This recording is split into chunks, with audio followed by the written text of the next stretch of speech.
House of Squibb presents the finest in motion picture entertainment, Academy Award.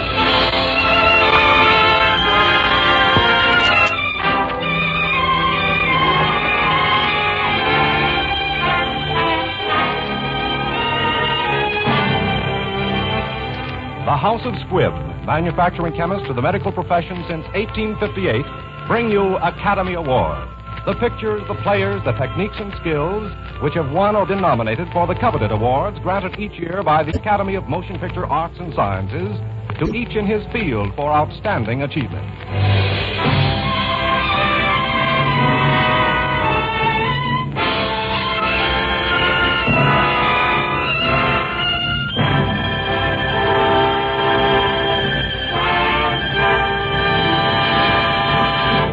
Each week, Squibb on the Air brings you only the finest performances. Squibb in your home brings you only the finest medicinal products, pure, effective, reliable. Squibb, a name you can trust. Tonight's picture is Kitty Foyle. Tonight's star is the distinguished RKO player, Miss Ginger Rogers. And now, Miss Ginger Rogers.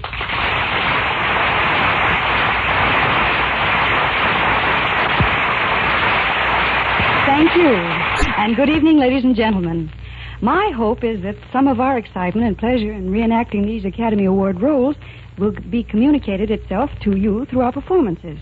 Also, it would be ungrateful of me if we were to do Kitty Foyle tonight without thanking the men who brought Kitty to the screen.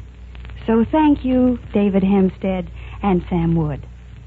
Kitty Foyle was written for radio by Frank Wilson with an original musical score composed and conducted by Lee Stevens, and our producer-director is Z. Engelbach.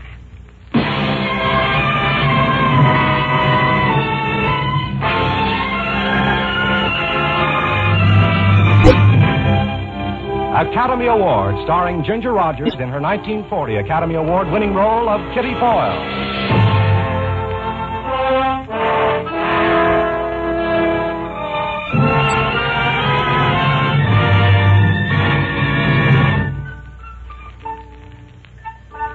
Kitty!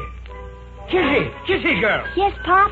Shut that dang thing off! I can't, Pop. I can't. I'm going too fast. I'm on a sleigh ride.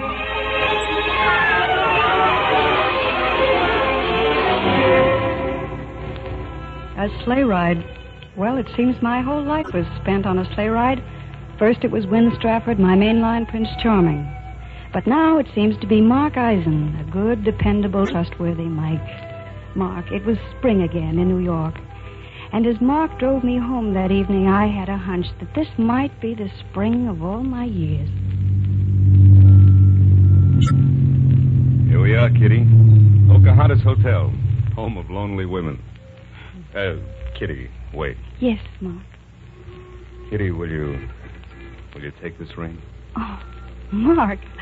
Well, you see, I've got lots of money tied up in this golden hoop, and there's no other way I can get any use out of it. Well, can't you find my finger, Mark? You did say yes, didn't you? I mean, it's all clear. There's no confusion. You understand what I asked you. You asked me to marry you, didn't you? Oh, that's it. Exactly. I got it. That's why I said yes. Kitty, what I'm getting around to, that fellow in Philadelphia, that's all over, huh? All over. Oh, then we're getting married tomorrow. Meet me at the hospital tonight, huh? Midnight. We'll go straight to Greenwich. Yes, Mark. I guess this will be farewell to the Pocahontas. Kiss all those dear old bachelor girls goodbye for me. I'll kiss them all, and then I'll pack like mad. Okay. And meet me at St. Timothy's Hospital at 12. Smack on the dot. 12, smack on the dot, St. Timothy's.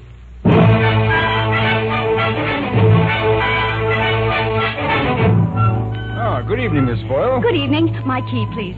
Thank you. Oh, will you make up my bill tonight? Oh, you're leaving? I'll say I am, Joe. I'm getting married. Oh, please send for my bags around 11:30. Right.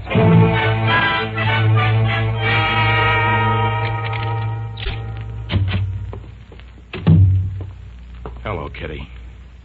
When? What are you doing in my room? You sent for me. I sent for you? You sent back the ring. Well... Kitty, remember what I told you? If you ever needed me or wanted me, or would have me, send the ring back to me. Oh, I forgot. That wasn't what I meant. I sent it back because that was all. That was the end. Don't say that, Kitty. Oh, Kitty, there's no life for me without you. I want you. I need you. I love you this minute as I've never loved you before. But when it's too late. 5 years, too late. No, Kitty, it'll never be too late. What we had can't die. I'm asking that we leave together for South America and be together always. Oh, Win, don't ask me anything. Don't let me think. Oh, darling, at last it all comes true. And will we live happily ever after? Forever and ever. When will we go? We sail at midnight. Up the pier with everything arranged. Now, will you meet me there? Mm-hmm. Pier 48, midnight. Mm-hmm. Oh, Kitty, I love you. Don't be late. Mm-hmm. Bye-bye. Win, Win! Wait, Win!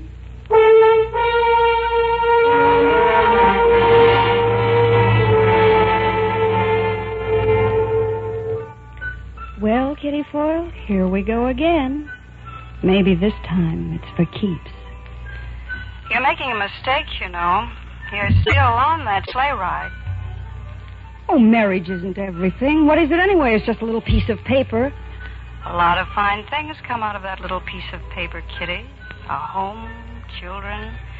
That's where Mark comes in again.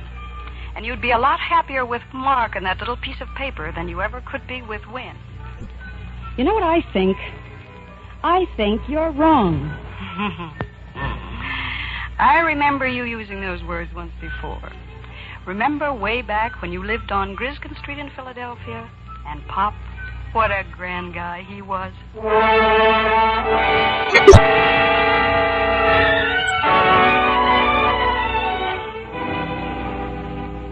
Kitty, I guess an old heath like me never had any business trying to raise a daughter anyhow. I wanted to keep you from stubbing your toe. I thought you had all this junk rooted out of your mind. What junk? Cinderella and her blasted prince. Kitty, don't you see? It's no good. Don't argue, Pop. I love him. Judas Priest. You said it. You mean you want to marry Win Stratford? Mm-hmm. Does he ever ask you to meet his family? Pop, he doesn't even know I love him yet. Big secret. But I've never worried much about his family because I've got a funny idea I'm just as good as they are. Kitty, by Judas Priest, you're going to break your heart.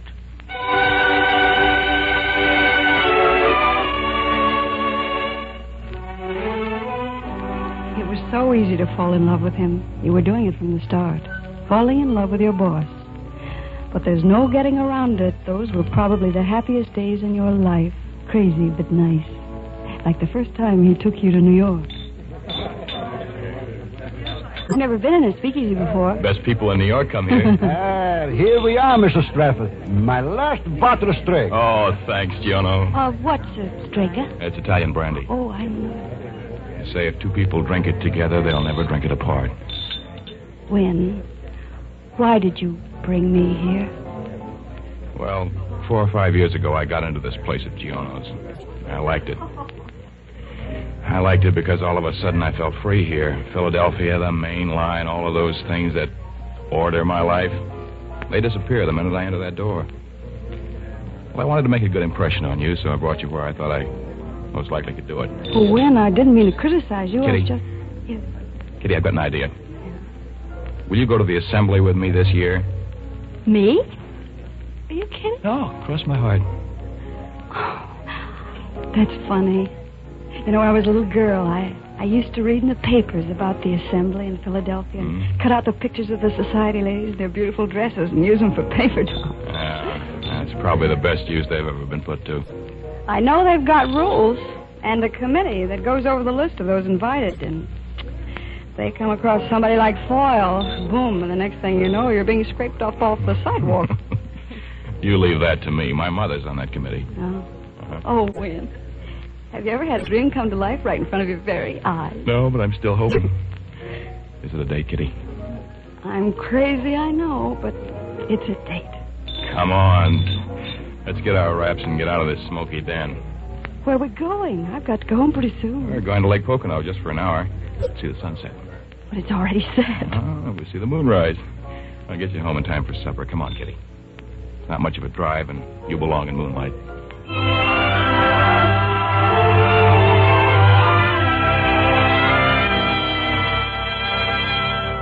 Lake Pocono and Wynn Lodge in the mountains, snug and comfortable, exciting, and 1,000,000 miles from everything but moonlight. Remembering that night is like putting your tongue in a sore tooth, that same sharp little twinge. Funny how love makes a woman quiet and a man talkative. But Lancelot mused a little space. He said, "She has a lovely face. God in his mercy lend her grace, the Lady of Shalott." Isn't that beautiful, darling? Tell me about beauty, teacher. Gladly. As you know, it's a man's duty to instruct woman in all subjects. Now you pick the subject. No, I've only got a few minutes, but tell me where we are. We are in the Pocono Mountains, situated in the state of Pennsylvania. No, but where are we really? In heaven? No. In love. Tell me about love. Well, first, there was a man. And there was a woman. Oh, what did the man and the woman do? Well, at first, they just hung around. One night, a strange thing happened. What? They were sitting in front of a fire like this, and the firelight played upon the woman's face. And the man, for the first time, saw how beautiful she was. Looking into her eyes, he suddenly beheld all the wonders of life. So, immediately, he made love to her. Well, didn't the woman object? No. She loved him, too. Why? Well... because he was everything that she had ever dreamed of. Oh, my darling. I love you, Wynn.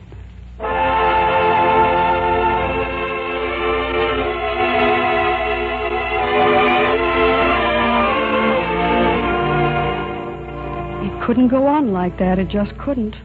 Who did you ever think you were, Kitty Foyle? That you could live rent-free and forever in paradise? Didn't you see it coming? Didn't you know the magazine was bound to fail? Couldn't you tell that he would say the things he said because, well, being him, he couldn't have said anything else? Did you have to hurt inside as if he'd stabbed you with a knife? Yes, Kitty Foyle, you did. Well, the magazine's done. It's folded. It's finished. $10,000 my mother gave me to spend. Now what will you do? Me? Oh, that's right. I'm out of a job. Yeah. Well, I might get one in New York. I can't let you do that. Why? Why not? Because it's just silly. Sides would be too far apart. Well, it isn't China. Kitty. Well, this is kind of delicate, but... Yeah, well, go on. Your father isn't very well. You're all alone, and it's too much for you to handle. Yes? I mean, I feel that I'm kind of responsible. It isn't your fault the magazine failed, and so... Well, until you get another job, I don't want you to have to worry about money. What do you mean? I'll just keep you on the payroll. It's only fair, you know, because... Just a minute. You don't need to worry about me, Wynn. I'm free, white, and 21, or almost. And I'd love you from here on out, or till I stop loving you. But nobody owes a thing to Kitty Foyle. Except Kitty Foyle. Kitty. Wait. Kitty!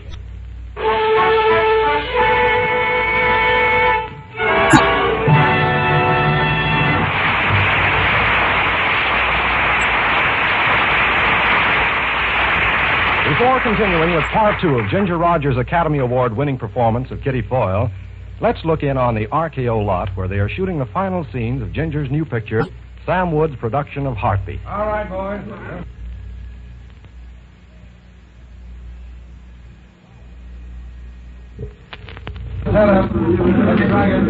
Here we are. Much like Alice in Wonderland, isn't it? Walking into a strange new world. Had you any idea it took so many skills and crafts to make a fine picture? Here's a young lady we might persuade to talk to us for a second. Oh, miss. Hello. Hello. May I ask what your job is on this lot? Sure. I'm a makeup girl. Right now I'm working on Heartbeat. That's Miss Rogers' new picture, you know. Yes, I know. That must keep you pretty busy, doesn't it? I'll say it does. But it's worth it. Just wait till you see Ginger Rogers in this one. Well, I'm certainly looking forward to that. But tell me, in your job of makeup, I imagine the smile is pretty important, isn't it? Yes, sir. The smile is everything. Well, same in my business. You see, Squibb Dental Cream encourages a sparkling smile, and it refreshes your mouth at the same time. Everyone enjoys the minty taste of Squibb Dental Cream. It's so cool and fresh. Yes, I know. And did you know that the polishing agent in Squibb Dental Cream is one of the safest, softest, yet most effective known to dental science? Well, I'm glad to know. And did you know that pure Squibb Dental Cream has to pass more than 100 separate tests before it touches your brush? It's just one more evidence of the scientific care that goes into the making of this quality dentifrice. Use Squibb Dental Cream regularly. Taste, feel, and see the refreshing difference.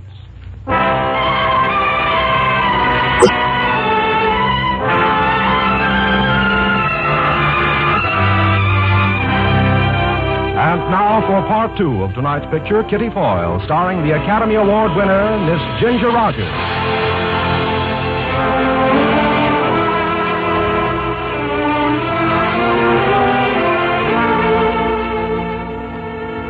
You thought you were off the sleigh ride, Kitty Foyle, when you took your shattered little pieces of pride and went to New York to ring the Liberty Bell. But you were wrong. Getting a job selling perfume, meeting a swell guy like Mark, hiding your pain in the crowds, no dice, Kitty Foyle. You were still on that sleigh, and you had a ticket in your heart for the entire trip. Molly, where are you? For heaven's sake, what's going on here? I don't know. I got home and they started coming. Somebody's nuts. I know the delivery boy like a brother right now. You should see what's in the bathtub. Water lilies. And look at these. A hothouse we got. $1 million worth of flowers, and they're all for you.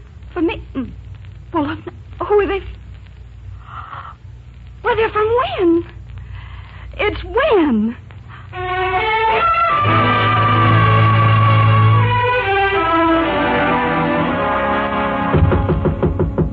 Come in. Wynn.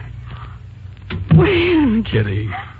Oh, Wynn, how did you ever find me? I just followed my heartbeats. Here, presents. Shall I go outside while you dress, or can I just close my eyes? Where'd you dress? We have a date tonight for the assembly. Only ours is going to be right here in New York. Oh, Wynn, you remember. Hey, I hope you like this dress. Oh, gold lame. Oh, Wynn. Kitty. Kitty, I forgot to tell you. What? How much I love you. Oh, how much do you love me? If I said as much as you love me, would that be enough? Oh, darling. If that were true, there wouldn't be any love left for anybody else in the whole world.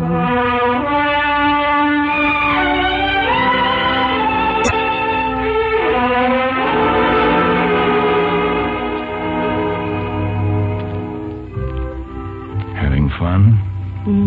I'm dancing in a dream. Our very own private assembly ball at the Ritz. Here, I've got something for you. Yeah. What is it? A ring, darling. Wow, odd. But it's beautiful. It was my great-grandmother's. Oh. It's a symbol of eternal life. A snake eating its tail, you see? Oh, I see. A symbol of eternal life. From my great-grandmother to me and you and to those that come after us forever. It's our family. When? Why are you giving it to me? Kitty, will you marry me?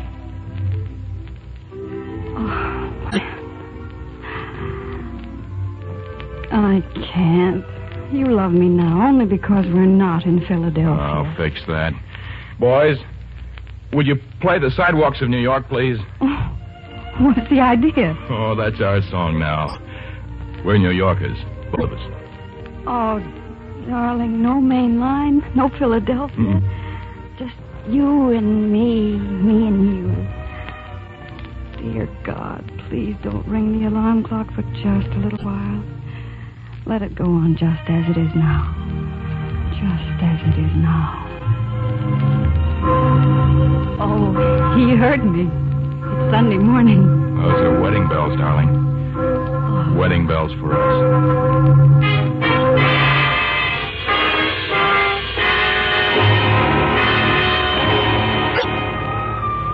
So you were married, Mr. and Mrs. Winwood Strafford VI. Remember, you read it over and over when Wynne wrote it on the register of that little hotel in Gretna Green. There's no use denying it. Those 2 days were just about perfect. And then you went back to Philadelphia to tell Wynne's family. Hello, everybody. Wynne, dear, come in. You remember Kitty, Mother? Indeed, I do. It's so nice to see you again, Miss Foyle. Thank you. You remember my grandmother, Aunt Jessica, Uncle Edgar, Uncle Kenneth? Oh, glad to see you again, Miss Foyle. Well, the fact is, the name isn't Foyle anymore. It's Strafford. Kitty and I have been married. Oh, why don't you say something? Or is she so beautiful she's taking your breath away? You'll have to forgive me, my dear. I just wasn't prepared for such news. You understand, don't you? Oh, of course. After all, it is a surprise. Shall we sit down? Will you have tea? No, thank you. When were you married, dear? Monday. I see. We thought, naturally, that Wynne would wait a year. But you understand, of course, that above everything else, we want you and him to be happy. That's first and foremost in our thoughts, isn't it? Oh, yes, of course, my dear. Well, I don't want to seem rude, but would somebody mind telling me what you're driving at? It's only this, my dear. Mother. You see, honey, I promised I wouldn't marry you for a year. Mother was going to take you under her wing and prepare you. Prepare me for what? You know, some school, some good finishing school. School? Are you kidding me? No, my dear. Let's keep calm. Now, look. Let's get a few things straight around here.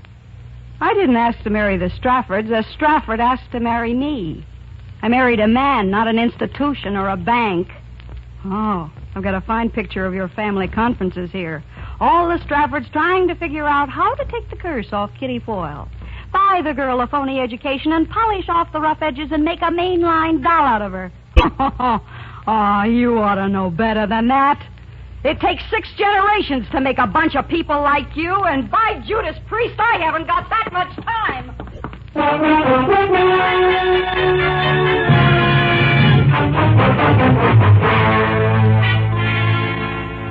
Fine words, Kitty Foyle. Well, back to New York and your old job. It's not living, though, when every time you hear a knock on the door, you hope it's somebody you know isn't going to be there. When every time you walk down the street, you think you see him coming through the crowd.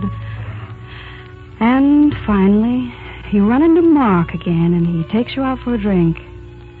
Poor Mark, he would pick Giono's. What's the matter, Kitty? Don't you like Giono's? Good evening. Oh, give us something kind of special, huh? Maybe Strega? Yes, 2 of them. Kitty, there's something I want to tell you. Mark, you knew I was married. Yes. Well, I'm not anymore. I got my decree today. Here you are. We haven't had any calls for Strega in a long time. Mark, I can't stay here. Mark, it's no use. All the time we're together, I keep thinking of him. And you're too nice to be pushed around, and it's only fair for me to tell you. I see. Let's say goodbye here, Mark. I'm a pretty good doctor, Kitty. But seeing you, I wish I'd specialized in heart trouble.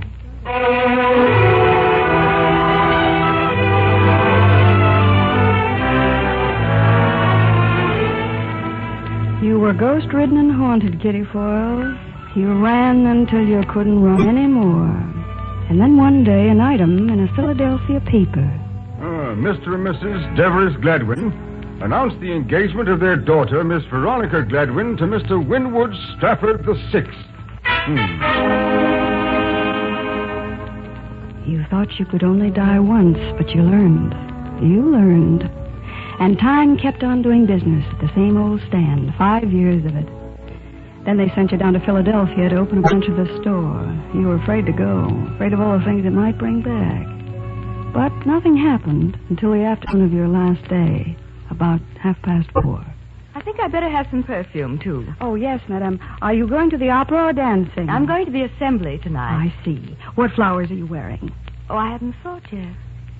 I'm glad you mentioned that, because I usually have to buy them myself.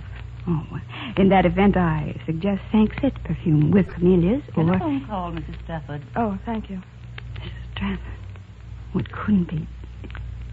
Hello? Hello? Oh, hello, Wynne. Oh, you don't have to go to New York again, do you? But, Win, in the 5 years we've been married, we've never gone to the assembly together. Very well. I'm sorry, but I'll have to leave right away. May I send the perfume to the house with the other things? No. I'll make a selection some other time. The assembly. Tonight. Mrs. Wynne Stafford. Is that all, Miss Foyle? The package is ready to go for Mrs. Stafford. Yes, that's... No. No, wait. Here's something else. Wrap this up. This ring. For Mr. Stafford.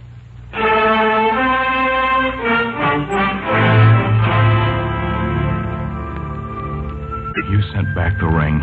Kitty, remember what I told you. If you ever needed me or wanted me or would have me, send the ring back to me. That wasn't what I meant. I sent it back because that was all. That was the end. Don't say that, Kitty. But it's true, Wynne. Look, you'll have to go. I'm sailing at midnight. I'm asking that we leave together and be together always. Pier 48, midnight. Yes. Don't be late. Oh, darling, don't be late. And will I live happily ever afterward? Forever and ever. Forever and ever.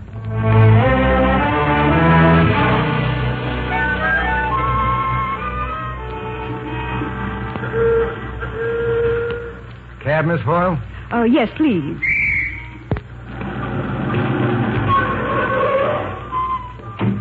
You going to be gone long, Miss Foyle? Yes, permanently. We don't get many pretty girls here at the hotel. Be mighty sorry to lose you. Oh, Sam. Yes? I think that a young man will call for me a little after midnight. Yes, miss. Be quite excited, I think, very insistent. Yes? I want you to tell him that I admire him very much and that I always will. Just a minute. I better write this down on my pad. You admire him very much. And tell him that I'll never forget him. You will never forget him And tell him that I'll always love him in a very special way. You'll always love him in a... And then tell him that I'm being married tonight. You're getting married tonight? Hey, what is this? Where to, miss? St. Timothy's Hospital, please.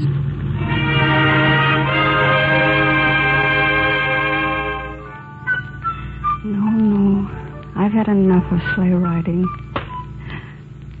Goodbye, Wynne. Goodbye, dear. But here's where I get off.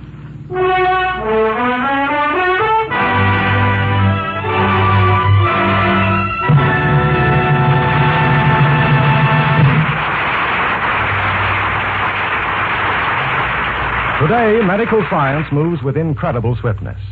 Even before the miracles of penicillin were completely charted, work was going forward in a scientific laboratory on another similar substance called streptomycin.